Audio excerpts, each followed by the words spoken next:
it do? It's the man behind the hands, Mo City Menis, and you know what we are. We bringing the heat to the ring from the streets, and man, we got a extra special guest rocking with us today, man. A brother from Jersey, you know what I'm saying? Jersey, stand up on this one. I'm in here with Ray Savage, AKA Ray Ford. What's up, baby? What's good, bro? How you? Man, I'm good, man. I see that, man. You skyrocketing, man. Just your name, the brand, everything you got going for yourself. You know, your name kind of getting thrown around in a lot of circles now. You know, and I know once upon a time for you, that may not have been the case, man. Take me back to some of them humble beginnings, man. How was life when you were growing up? Life growing up, it was, just a, regular, little bad kid running around, getting in a lot of trouble, fighting with my siblings, fighting with people out in the streets, fighting in school, getting expelled from school, suspended damn near every time I go back into school. So, that pretty much was life growing up. Man, so you was you were the bad kid that people was talking about growing up. Yeah. Just a little mischievous stuff, or what? You was out there. I mean, at a certain age, I started, really getting into major stuff. What was the climate? Cause you from what part of Jersey? South Jersey, Camden. Camden, South Jersey. So I know that ain't like just peaches and cream. You know what I'm saying? It's tough around them parts. You know what I'm saying? Sure. So you could say possibly you were a product of that environment, or what? I guess you could say that. Like, I started to, fall victim to, what was going on around me. Yeah. But I got it together. Man, clearly. Yeah. Man, you got to tell me, man, when did boxing get introduced to you in your life? I want to say when I was 9 years old. There was a kid who used to live on my block. His name was Adrian, and he was a boxer, but he used to have like a punching bag in his basement. He used to have the mitts and everything. He taught me how to get into my proper stance. I used to go running with him and things like that. But he basically seen me fight one time on the block, and that's what made him gravitate towards me, I guess, and pretty much take me under his wing. And then, cause he was older than me, he was about 15 or something like that. So after he seen me and stuff like that, and we started working together, he started teaching me things, and I pretty much used to be with him every day. Yeah. And then eventually my mom got me into a gym. And then the rest of his history. You was throwing hands before it was official, though, apparently, from what you're saying. Yeah, for sure. So you was out there in the streets mixing it up? Yeah. That was just part of the rite of passage of being where you was from, where you was gonna fight type of situation? For sure, definitely. Yeah, man, being, at what age were you when you walked in there with the gym?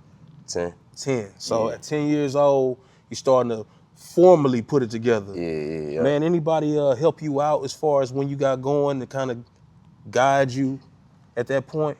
In the gym? Because a lot of people, they grow up with somebody, be like, yeah, man, it was old school Ray. Yeah, he was like, kids, you could do it. And you know, who put the idea, who planted the seed to be like, hey, man, we could really do something here? I can't really say it was one person. It was more than one person that was in my life that was kind of trying to steer me into the, because I still was getting in trouble. Up until I was about, 15, 16. Yeah. I was in and out of juvie. So it was, I still had my little moments and things like that where I would, still get in trouble. But I'd say ultimately it probably was a few old heads that was in just in trying my to say corner. The right thing. Yeah, pretty much it was that was the situation. Then going to juvie and the old heads in there telling me things, and me pretty much not wanting to go back into there and, being able to, I don't like being told what to do. So being in there, it kind of straighten it up. Yeah. I don't want to go through this here no more. Yeah, no. So, And so what part in your life does, I could be a nice amateur out here? When does that hit, you know what I'm saying? That hit at 12, 13. You was able to just see it from what you was doing in the ring or what? Yeah, from what I was doing in the ring, going to nationals. I think my second national, the Silver Gloves, I placed number 2 in the nation. So so it was kind of writing on the wall. Yeah. Okay. I knew I was good enough to do it. And I always knew I felt like I had the talent. It just was the experience part. So once I got that down packed, then the rest was just easy. Did you have But let's not even go in the pro world. But as an amateur, did you have boxing influences? People you used to watch or look up to? Yeah. Like who made some of those people been? I used to watch Rashid Warren. Oh yeah, them hands was crazy. Yeah, for sure. I used to love watching him. And then it was Shakur. And then, you know, my peers like Keyshawn Davis, like we was on the same USA team together. So I mean, Shakur ain't that much older than you. Nah. So, you know, what was you just watching how he was getting it in and how he was moving, or? I was kind of like on the outside looking in from like when I really started to like get in tune with him. It was around like the time he was going to the Olympics and things. But I've been like seeing him before, like at my first national. That's where I first met him at when I was 13. Yeah. But I used to, you know, see like he was dominating back then.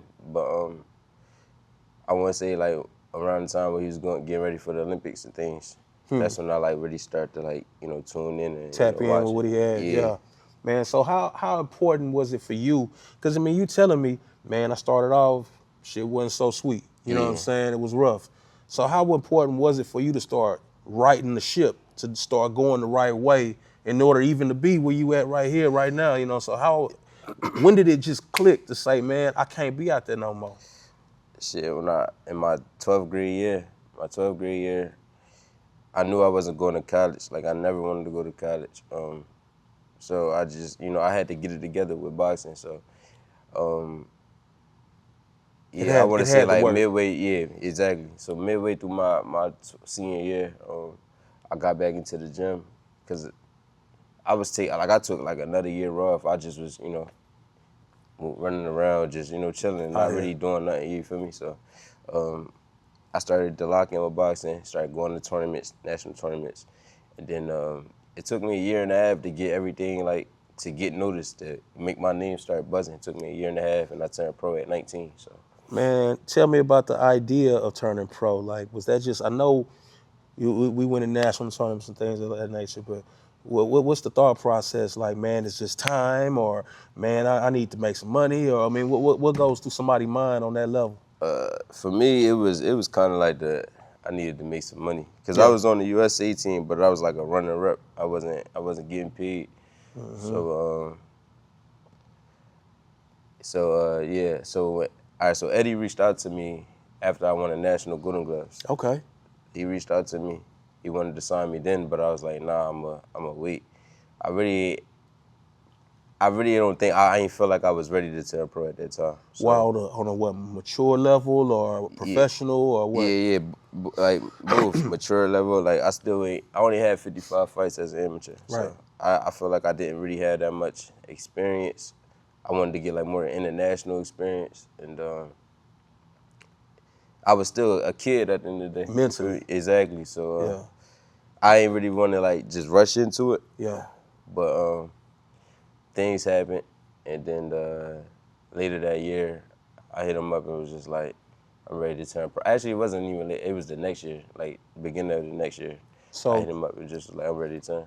Take me to the night of your pro fight, man. Your first pro debut fight. Yeah. How you feeling? I mean, it's real now. This ain't play. This ain't amateurs. This is real. This going on the record. Everybody watching. Everybody want to know what you're gonna do. Where's your mind at? I was nervous as hell. I was like too nervous. Like I'm telling, like I was so nervous. Like I couldn't even eat the night before. Like after the weigh-ins. Because you knew what was about to have to happen. Yeah, it was just like. I don't know. It was like a weird feeling, but I probably only gained like 3 pounds after the weigh-in. Well, yeah, because you just had it on your mind. Yeah. So, but yeah, we in the back, and I remember them bringing me my gloves, and we were struggling to get them in there. So I'm like, damn, these are small as hell. Then I'm thinking, I gotta get hit with these shits too. Yeah. So your opponent wearing them too. Yeah. So I'm like, damn. And it kind of made me like want to be like, damn, I wish I was still in the amateur. Yeah. It make you like, man, did I do this too quick? Hell yeah. So, but no, like once I got that out the way, and I remember like my mom, she was crying and stuff. When they was announcing my name, and everybody was hype and stuff. Cause it's real now. Yeah. So it was like, I don't know. It was a weird experience, but after it was all done, it was just like a relief. I'm like, all right, boom, we here now. So give me a idea. It's just not just me, but even those up and coming. What's some of the more major transitions that you had to make from what you were doing to prepare as an amateur to being a pro? Well, I mean, we're gonna start there, but what's the major difference that you've had to embody to prepare for professional fights as opposed to being a top-rated amateur?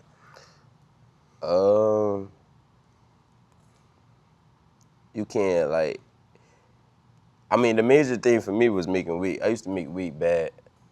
Damn, what that mean? That sounds bad. Like I used to eat whatever I want. Like I'll be like making weight, but still eating like cheesesteaks, pizza, all type stuff. Like, but in the process of making weight, like still eating whatever I want. Them bad things will still be a part of your diet while you're trying to make weight. But it was like they used to tell me like, you young, so you could get away with that right now. But now I understand it. Like it's way different. Like you gotta like go through. It's way different. But that's like the main thing. But another thing is just like pretty much just taking everything serious. Like not being able to, like you gotta lock yourself away pretty much. Yeah. So it's when you say lock yourself away, you saying I can't be accessible to those who ain't got nothing to do with this. exactly. Yep. Yeah. Yeah. How hard is that? Because I know you come from Camden, you got homies, and you got the homie that, what's up with old girl, whatever the case may be, you know what I'm saying? And you got to kind of block yourself off. How does that work for you? It's definitely hard, but I feel like now I'm used to it now because I've been doing it for so long now. But I think the main thing about, that is like not being able to see my kids, having to, talk to them on the phone. They missing me and they crying and stuff whenever I leave and go to camp and things like that. So. Well, that's a good one too. How do you balance being a father with being a professional fighter? Because I know that's a very, it's a tug of war probably. You know what you got to go do to prepare to do your job, but you also have another job being a dad. father. You know what I'm saying? How do you balance that?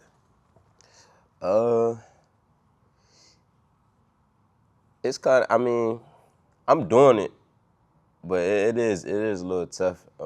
It's definitely a little tough, especially because my kids, like, they in different places. So, it can be a little tough, a little frustrating, but you pretty much just gotta, stay active, stay, talking to them on the phone. Yeah.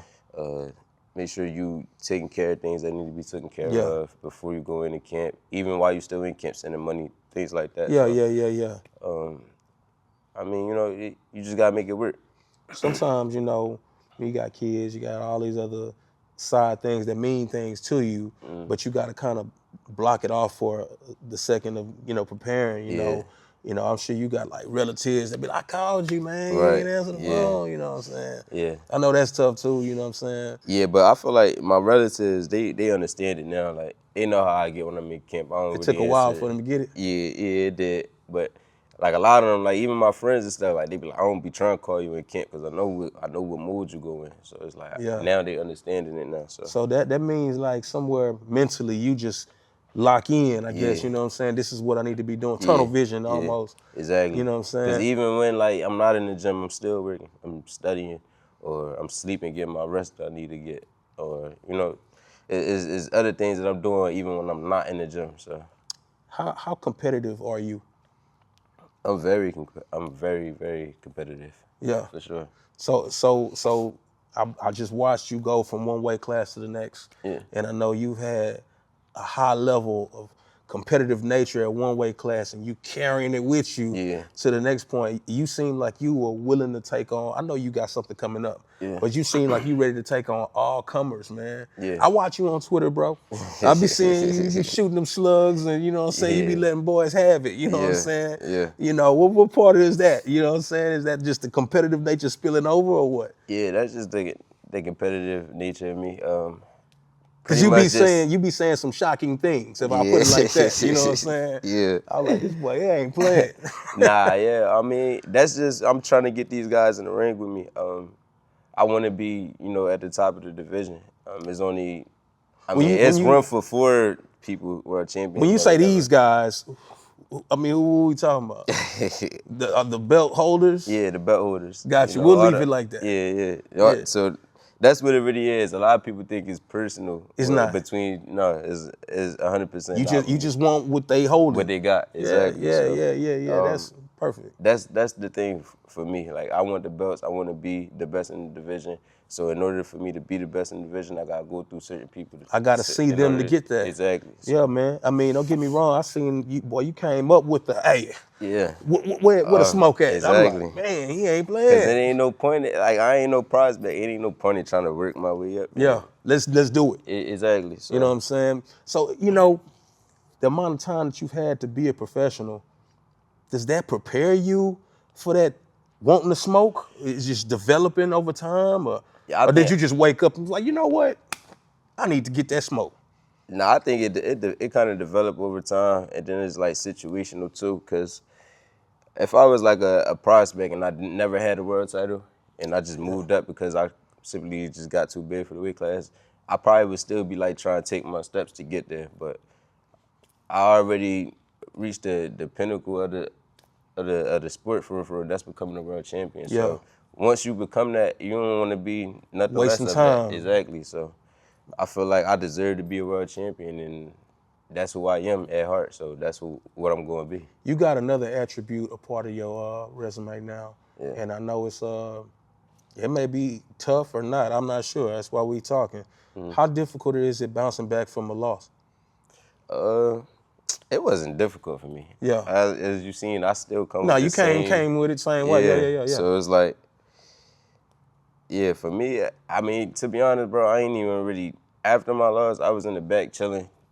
I wasn't mad about it. I wasn't crying about it. I was like, because me personally, I knew when, like, the person that he fought that night wasn't the best version of myself. I know on my best night, he can't beat me. So it's like, now if he was to go in there and beat me at my best, and then I was like, damn, It'd have like, been I'd different. be in my head like, Do I got what did I do wrong?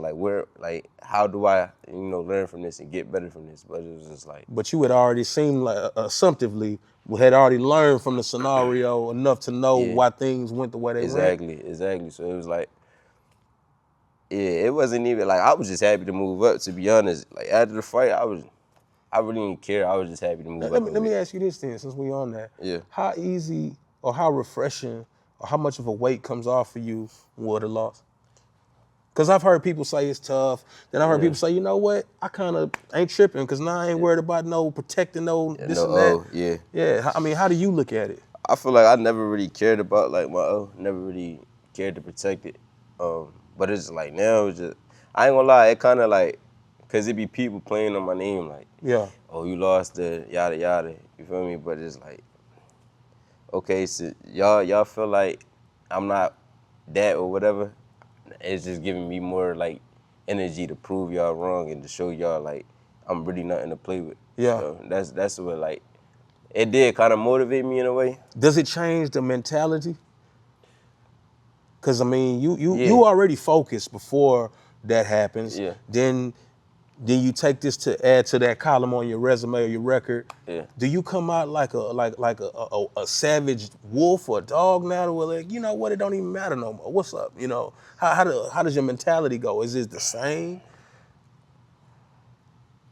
Cause you got this, hey man, what's up with it now? You know what I'm saying? What you had somewhat before, but now you seem like you really on the. I want all the smoke. You know what I'm saying? I think that's more coming from, like, me wanting to get back to where I was at. I don't think that really got too much to do with my loss. I think, like, the loss thing is just like people in the comments, and they keep constantly bringing it up because I don't think about the loss. How much attention do you pay to them comments though?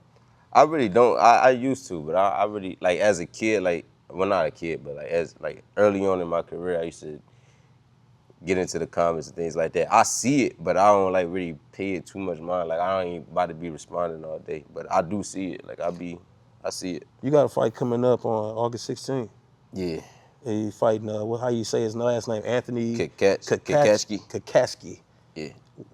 What you gave that fight any thought? I know you're in camp and you're preparing and things of that nature. Yeah. Do you approach that just like you do everything else, or do you look at it differently each time? Nah, I'm approaching it the same way. I always work hard. I'm always in a gym trying to get better trying to beat whoever I got in front of me. So it's still the same way, but I did give it thought. Like I didn't want to fight dude because it's like he don't got nothing to offer. So and then it got me going back to Saudi Arabia. I really didn't want to go there. Why so. not? I had to ask. It's just I gotta ask. I'm gonna just say it's like too far of a flight. Like that's what I'm gonna just say. Okay. Yeah. Okay. Well, I mean, that's understandable. Yeah. You know what I'm saying? But you know, you kind of, I don't know. I guess from what you're saying, you trying to right the ship back to where you was at. You know what I'm saying? Yeah. Define that place where I was at. Because it seems more of a mental place than a physical place. Am I tripping on that? It's a little bit both, because like I was the only world champion in my city. And there's not many world champions that's from my city. It's probably like, what, 3 or 4, something like that. Yeah. So it was like, and then there was only 2 world champions at the time in the state of New Jersey, which was me and Shakur. So it was like, I felt like me and him had the state Locked on our, up. you feel me? Yeah. So it was like, but like my city, it just was like, I'm saying, like when I won my world title, everybody in my city was tuned in. Everybody was posting about it on Facebook, talking about it. Like The kid that did. exactly. So Yeah. it was like I had the light shined on me. It still shined on me. But you want to make it legit again. Yeah, exactly. You know, give them a reason. Yeah, exactly. Like, yeah, we got a world champion. Like this is our world champion. Yeah. He from here, because a lot of people come from my city that's doing, you know, big things. So We talking about cities, man. We in Houston. yeah. What makes this a place where you at? Because I mean, here you are here with me. I'm Yeah. a H-Town dude, and here Yeah. you are with me. What makes this be the place where you putting in work right now?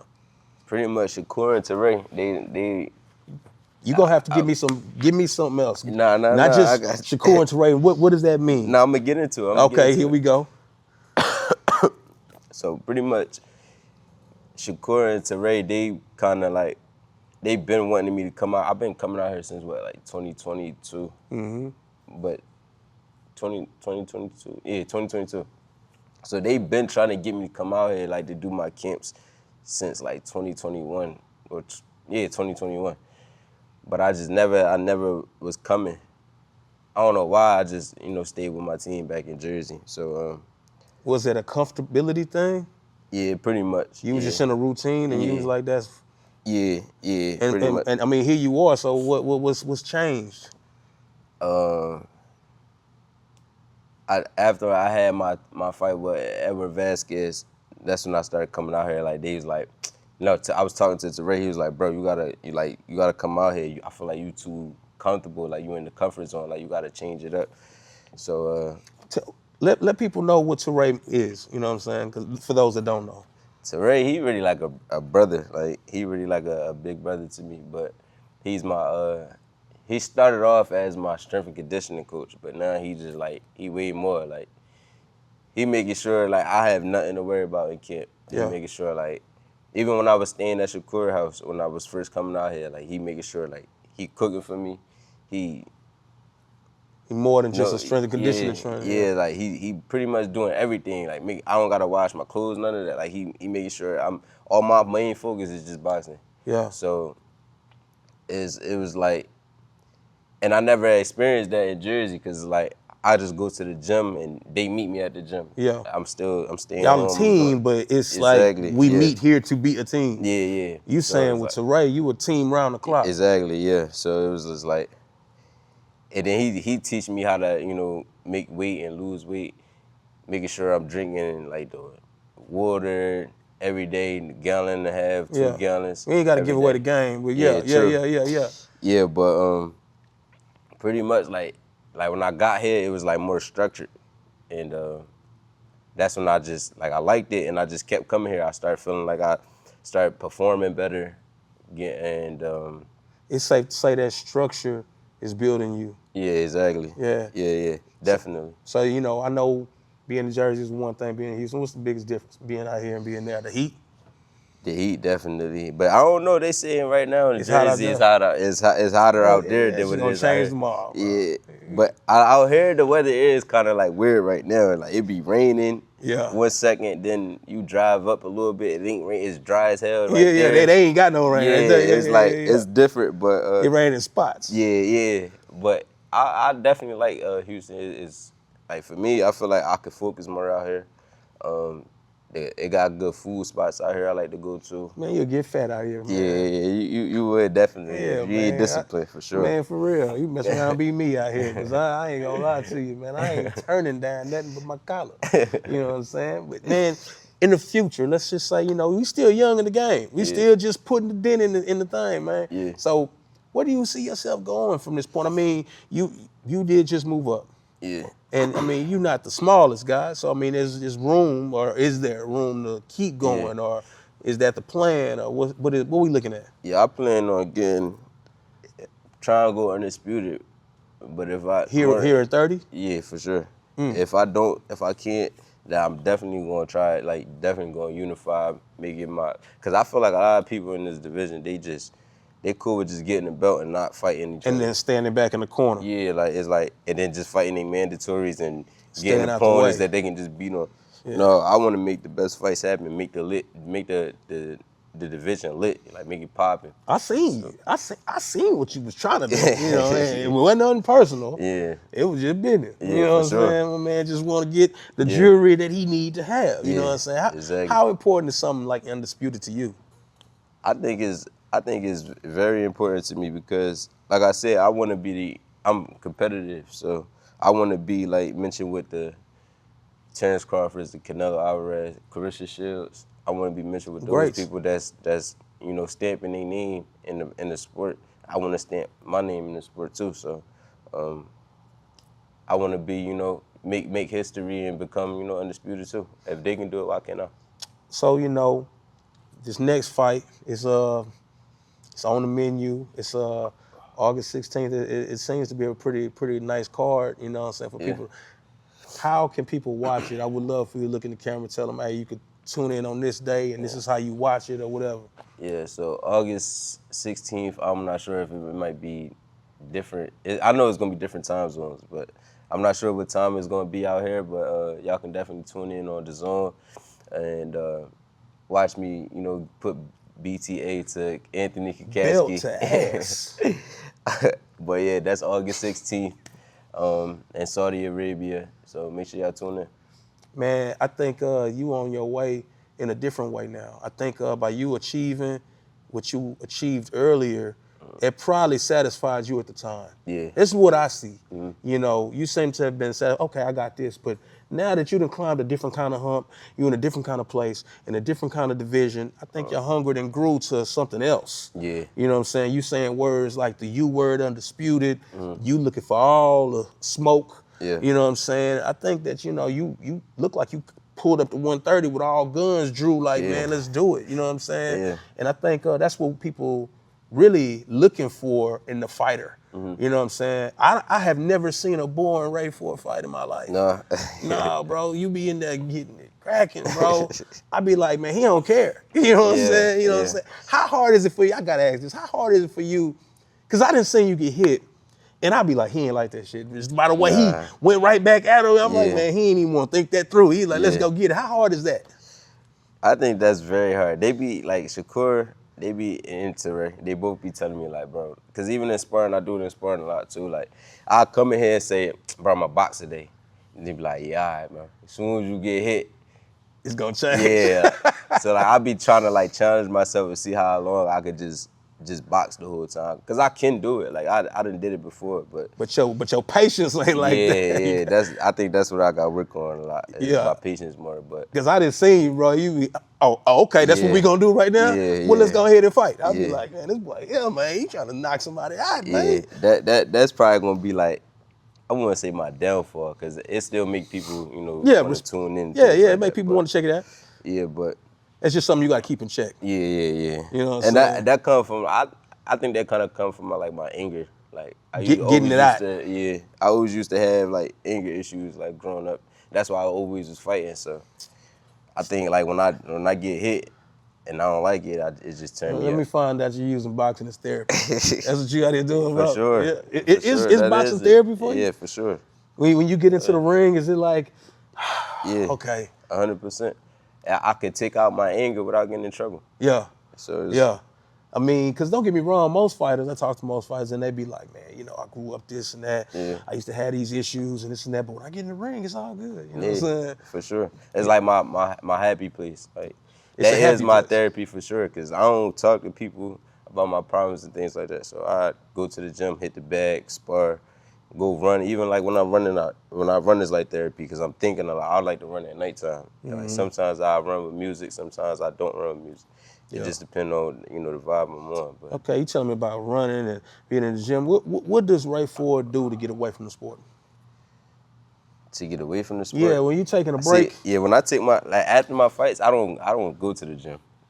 Okay. I don't go to the gym after my fights. You looked at me like, you know where I be at. You know, what's up, bro? Nah, I ain't said it was like that, but like I'll be spending time with my kids or Yeah. like I'm in the house because I like to be in the crib. I don't Your homebody? Yeah. Be on the game, Yeah, chilling. on the game, yeah. Yeah. With my kids, or I take a vacation or something like that. What's I know you be, I know weight is a subject, but Yeah. you know, you ain't got no fight. You on vacation, like you just said. What's on the plate, bro? I'm hungry. We about to order some food. Yeah. You can order anything. What is gonna be? Steak. I like steak, bro. Yeah, you a steak dude? Yeah. I like medium rare. medium well. Medium well. Medium well. Okay. I like big steak dude with the potato or what? yeah, potato, asparagus or Brussels sprouts, depending on what I'm Oh, feeling. so man, that's Mac not and even bad. cheese, That's actually kind of healthy. Yeah, but then I go to Jersey, I go home. So, okay, And then- tell me about that plate. That's the plate I'm asking for right Yeah, there. so if I go to Jersey, I mean, Where you gonna go? What's the restaurant? Come on, tell me. So when I pull up out there, I know where to go. I like to go to Ishka Bibbles, or I just go to like a regular poppy store. And what you'll get? Get a cheesesteak, or I get a panzerotti, cheese fries, or I get a big ass box of pizza and just eat that to myself. Yeah. That's how you grew up on that kind of stuff. Yeah. I get it. Chinese store. Man, bro, I think you on your way to something special, and those type things that you keeping in your mind. Me and this man are locking Jersey up with the titles, and it looked like you on your way to going and grabbing it again. Yeah, for sure. You know, as long as people don't avoid you. Yeah. You know, what's the likelihood of that? Are you gonna get in a position of where you forcing them? Yeah, definitely. How you going about? I guess you could say. I mean, I don't know if you giving the game up or not, but what sanctioning body would you might go after to get that belt first? I mean, it's pretty much like whoever they putting in front of me that's going to get me to any world title. I'm ranked high in every last one of them. Does your, because I don't know. I mean, I'm not signed over there. I ain't no fighter. Yeah. Does your word have any merit on the direction y'all go, or you just there and they put a guy in front of you? Yeah, I mean, we be having like talks, like, so we have talks, and we'll be like, all right, which route is like the better route? Which fighter do you think will fight me? So, like, we had talks about IBF, we had talks about WBA, and we had talks about WBC. But in the beginning, we felt like the IBF was the fastest route to get me to Because the they world gonna title. make it work. Yeah. Supposedly. Yeah, It was supposed okay. to happen because the IBF is with Metro. Right. So that was that part. And then we had dude over here with the WBC. I like the way we dancing around this, but go ahead. He tied up. He ended up getting tied up with somebody from 126 moving up. So they got that situation going on. And then the WBA. You want the winner? Of course. Yeah. Because I mean, their fight is official. Yeah. So that means, you know, it's safe for you to get through August 16th and say, hey, I want that guy. Yeah, but is they gonna fight me? That's the thing. Man, is y'all gonna fight him? I mean, I want to know. I mean, that be on the back of your mind. I mean, so that has a lot to do with what sanctioning body you pursue. Just not trying to make a blank trip down, and they not even talking about doing nothing. Exactly. You couldn't, because I mean, the average person gonna say, well, can't you be that mandatory and enforce them? Yeah, but It's ways around. They can still say, I mean, yeah, that's what I'm trying to do. I'm trying to box one of these people in. So regardless, I'm trying to get into the #1 spot and one of these sanctioning bodies, box them in. But they still can be like, all right, if they just had a fight or whatever, they just got the belt or whatever, they don't gotta fight their mandatory right away. They can go fight a tune-up, or they can get another opportunity and go somewhere else. Like, it's ways to get around situations that. Yeah, they could take a voluntary. Exactly. And then they'll try to wait you out. Yeah, then I'll be fighting for like an interim title. Like, don't nobody want that. I want to fight for the you want the real deal. Exactly. So yeah, it's like no Mickey Mouse stuff. Exactly. So So we ain't got that much longer until you fighting for for sure for a title. I'm gonna be there for sure, regardless. Like regardless, I'm gonna get mine. Like, yeah, there ain't no walling you off or hiding, and you coming. Mm-hmm. You know what I'm saying? And they know it too. And say, we gonna shut it down right there, man. It's the man behind the hands, Mo City Menis, man. Ray, appreciate you for pulling up. For sure. He coming. It's Ray Savage, Ray Ford. He not playing no games, man. This is another one for bringing the heat. When we go to the ring from the street. Hey, man, that's what it is. This is Raymond Ford, Super Featherweight Contender, and we bringing the heat.